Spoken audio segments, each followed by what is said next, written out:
मैं जब अपने ऑफिस जा रहा था तो मैंने इस बच्ची के पैर क्यों छुआ। जानेंगे इस वीडियो में इस पैर छूने की वजह क्या है। तो इसी बीच एक सवाल और है, कुछ लोग का कमेंट आया करता है व्हाट्सएप के माध्यम से जो क्लोजली मुझसे जुड़े हुए हैं कि आपकी वीडियो रोज क्यों नहीं आती, आप डेली डालिए।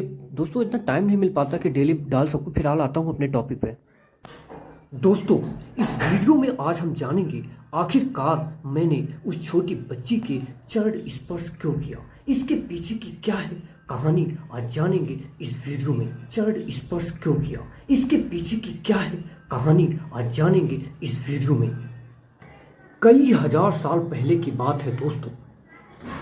इतना ही नहीं, यहां तक मैं आपको बताना चाहूंगा एक इंसान ही नहीं घबराया था, उनसे कहीं ना कहीं वो जो भगवान भी थे ना वो शायद घबरा गए थे दोस्तों। आज मैं उन्हीं इतिहास की बात कर रहा हूँ दोस्तों। आज यानी कि वो अंधकार में दुनिया रही होगी उस समय दोस्तों। कहा जाता है कि महिषासुर नाम का एक राक्षस था।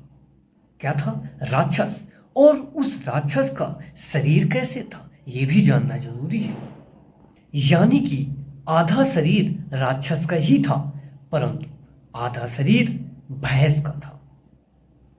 और उसके अंदर क्वालिटी क्या थी ये भी जानो। और इसकी क्वालिटी ये थी कि वो बहुत बड़ा भक्त था, परंतु हुआ क्या वो भी जानेंगे। और उसने कई सालों तक उस ब्रह्मा जी की कठिन तपस्या की और तपस्या में लीन रहा। और इस प्रकार एक दिन ब्रह्मा जी प्रसन्न हो गए और उन्होंने कहा, हे महिषासुर, आपको जो वरदान मांगना हो मांग सकते हो। मैं तुम्हारी तपस्या से बहुत प्रसन्न हूं। तो उन्होंने कहा, सुनिए ध्यान से क्या कहा। उन्होंने कहा कि हमें ऐसा वरदान दीजिए कि हमें उस तीनों लोकों में कोई न मार सके।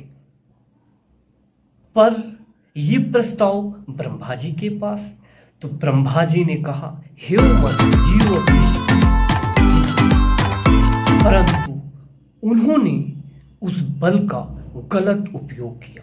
अर्थात महिषासुर ने उस जो बल उनके अंदर आया था ब्रह्मा जी की वजह से उन्होंने गलत उसका उपयोग किया।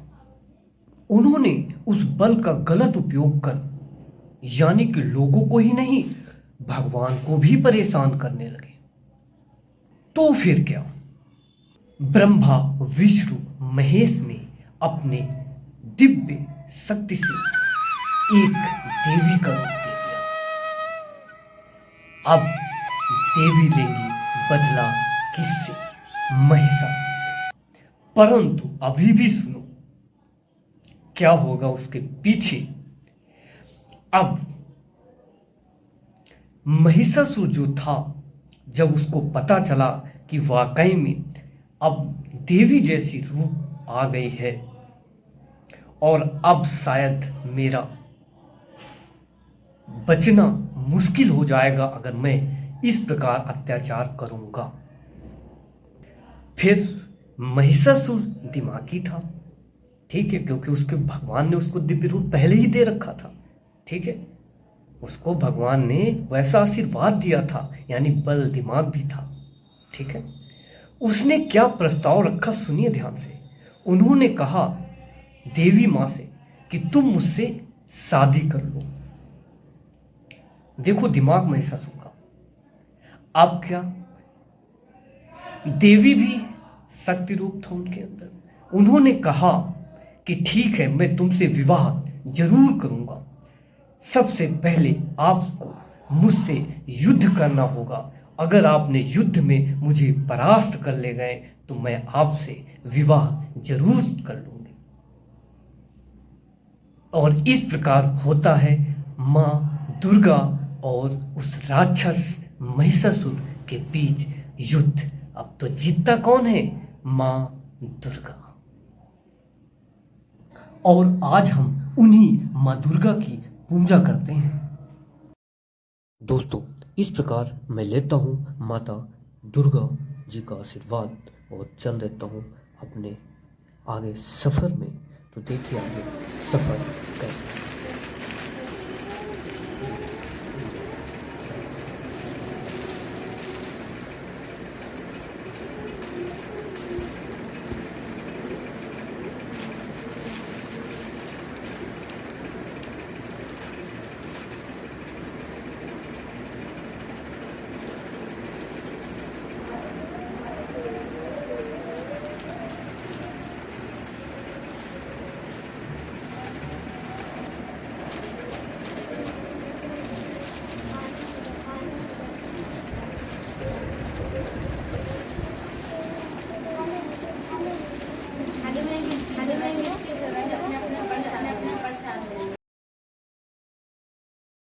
बेटा सभी लोग आराम आराम उतरना, ताकि किसी को किसी प्रकार का चोट ना लगे। आराम से, हाँ ठीक है बेटा, आराम से उतरना। हम्म हम्म हम्म ले लो। सभी को। हम्म देखो तुम्हारी बेटा मम्मी आ गई, बोल दो अभी आ रहे हैं।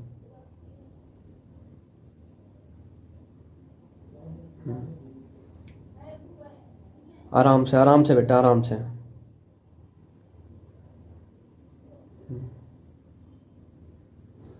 बेटा आराम से, आराम से। हम्म दोस्तों, इस कार्यक्रम में सभी का सहयोग रहा है। जहाँ मैं बात करूं, इसमें भाभी उनका भी सहयोग रहा है, भैया उनका भी सहयोग रहा है, आंटी अंकल यानी कि सभी के सहयोग से ये कार्यक्रम बेहतर तरीके से संपन्न हो पाया दोस्तों। क्योंकि कहीं न कहीं सभी का सहयोग ही बेहतर तरीके से उस कार्यक्रम के समापन की ओर ले जाता है।